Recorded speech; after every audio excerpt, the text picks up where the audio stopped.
परमपिता परमेश्वर सतगुरु रामपाल जी भगवान ने असंख्य अनमोल तत्व ज्ञान युक्त सत्संग किए हुए हैं। लेकिन साथ संगति में हम जो भाई बहन आते हैं, हमारा जो मकसद है वो परमेश्वर के इस ज्ञान को जो परमात्मा ने 27 वर्षों से हमें दिया है, उस ज्ञान का जो निष्कर्ष है, उस ज्ञान का जो सार है, उन सत्संगों के माध्यम से परमात्मा हमें क्या समझाना चाहते हैं, परमात्मा हमें क्या सिखाना चाहते हैं, उसका जो निष्कर्ष है, उसका जो सार है, वो सात संगतियों में निकल के आता है, जिससे हमारा भक्ति मार्ग पे दृढ़ता बढ़ती है और पूज्य गुरुदेव जी में विश्वास बढ़ेगा।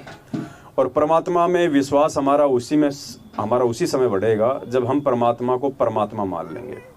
जब तक हम पूज्य गुरुदेव जी को एक आम व्यक्ति मानेंगे, एक आम संत मानेंगे, केवल अपना एक जो है गुरु मानेंगे, तब तक उनके अंदर वो भाव, वो श्रद्धा, वो समर्पण पैदा नहीं हो सकता।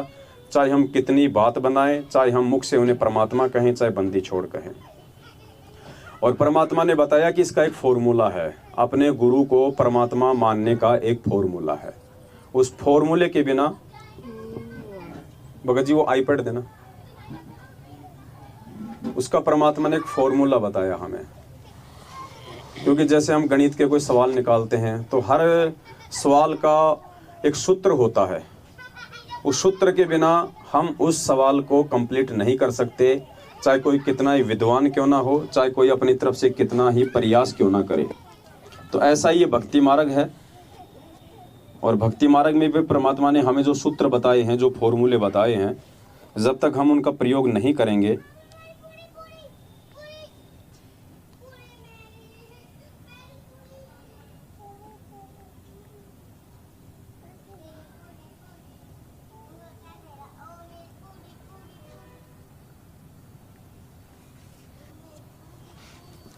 तो मालिक ने हमें एक सूत्र बताया है अपने सत्संग में, एक फॉर्मूला बताया है गुरु को परमात्मा मानने के विषय में। उसके बिना हम कितना ही प्रयास कर लें, हम गुरु जी को परमात्मा नहीं मान सकते।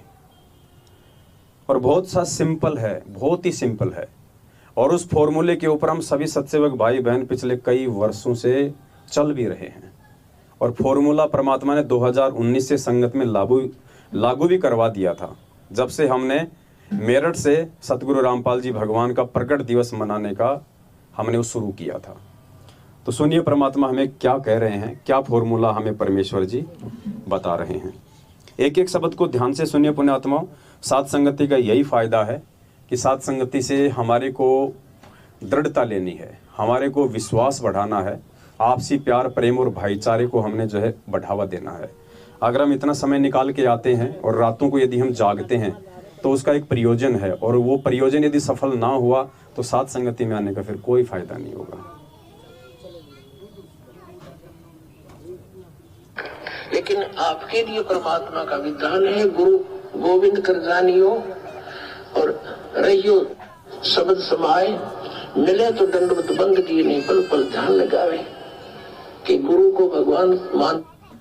भगत जी बच्चों को या तो उनकी मम्मी को दिया हो, आप इनको जबरदस्ती मत पकड़ो इनको।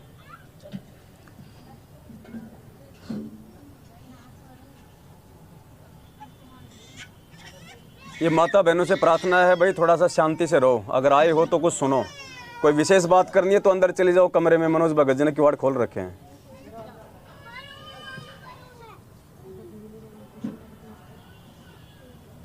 लेकिन आपके लिए परमात्मा का विधान है, गुरु गोविंद कर जानियो और रहियो शब्द समाए, मिले तो दंडवत बंद किए नहीं पल पल ध्यान लगावे, कि गुरु को भगवान मानकर चलना।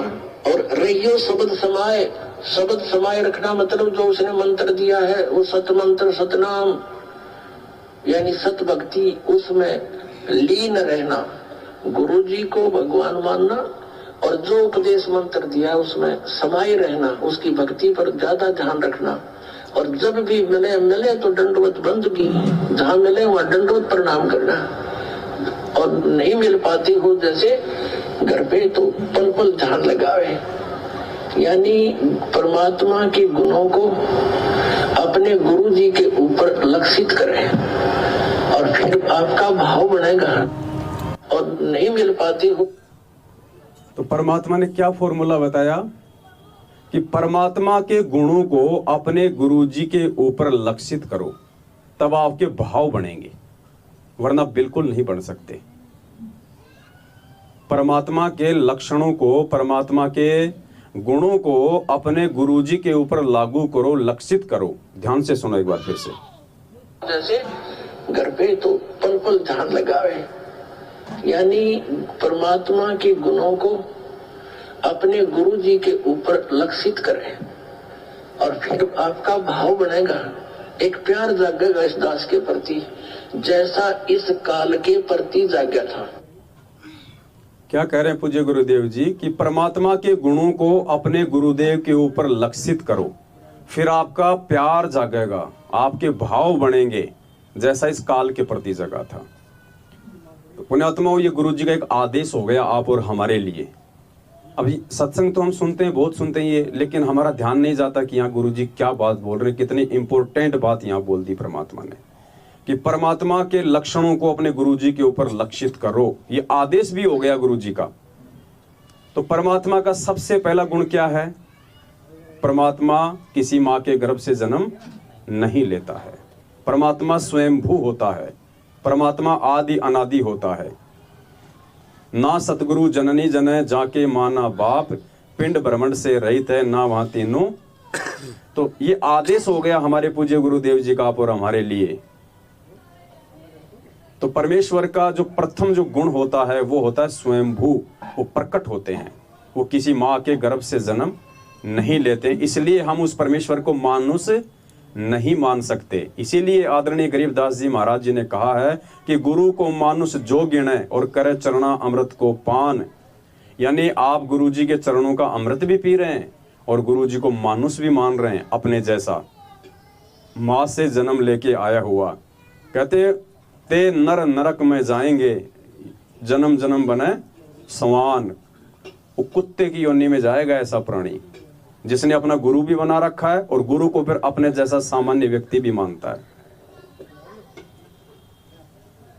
और दूसरी वाणी में आदरणीय गरीबदास जी महाराज जी कहते हैं कि गुरु मानुष कर जानते वो नर कहिए अंध। बिल्कुल उसको बेबुद्धि वाला बताया परमात्मा ने। और दुखी संसार में, यानी वो भक्ति का लाभ नहीं उठा पाएगा, उसको दुखी होना पड़ेगा। दुखी का मतलब ठीक है, जैसी भक्ति करेगा वैसा उसको मिलेगा।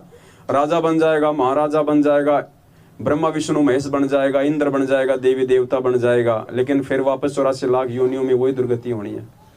तो कहते हैं महादुखी संसार में वापस आके उसको यहाँ दुख उठाने पड़ेंगे फिर, और आ गए यम के फंद।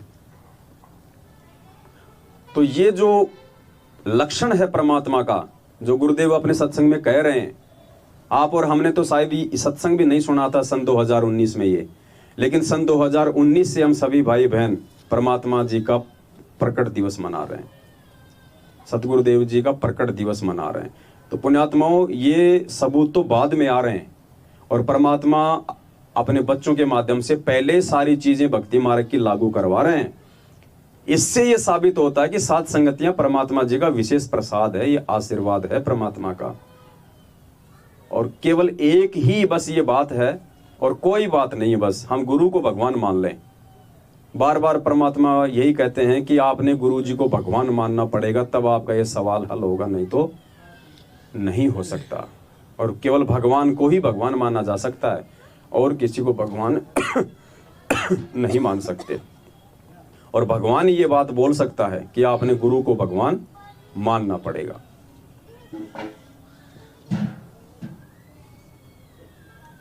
घर पे तो पल पल ध्यान लगावे, यानी परमात्मा के गुणों को अपने गुरु जी के ऊपर लक्षित करें, और फिर आपका भाव बनेगा, एक प्यार जागेगा इस दास के प्रति, जैसा इस काल के प्रति जागा था। और वो ही कसक आपकी इस दास के प्रति होगी, तभी हम वहां चलेंगे। जिस कसक के साथ हम वहां डटे नहीं डटे, तो ऐसा ही भाव। अब हम कैसे भावित होते हैं, जैसे एक हीरो या हीरोइन नकली बात बना के एक तो उसने पढ़ावा, फिर वो बोला है, उसके एक दो डायलॉग पर हम आसक्त हो जाते हैं। ओहो बड़ा क्या बात की, बड़ा सुंदर बोला। अरियादास ने ऐसा पिटारा खोल दिया इन बोलों का, वचनों का। तो इस आधार से भी आपने प्रभावित होना चाहिए, जब आपकी आत्मा निर्मल हो जाएगी। कमाल कर दिया गुरु जी ने, तो ऐसे निर्णय करके ज्ञान दे दिया।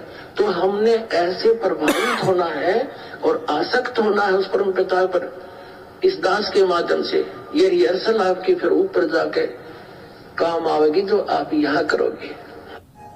बोलो सतगुरुदेव की जय हो। तो परमात्मा ने भक्ति मार्ग की जो मूल बात थी, जो नींव है, जो फाउंडेशन है अध्यात्म की, वो है गुरु। और गुरु को भगवान माने बिना हम इस अध्यात्म में आगे हम लोग नहीं बढ़ सकते। और एक सत्संग में तो परमात्मा ने यहाँ तक कह दिया कि जब तक आप अपने गुरु को परमात्मा नहीं मान लोगे, तब तक तो आपकी भक्ति बढ़ेगी नहीं। आपकी भक्ति बढ़ेगी ही नहीं, चाहे कितनी भक्ति कर लो, जब तक गुरु को भगवान नहीं मानोगे।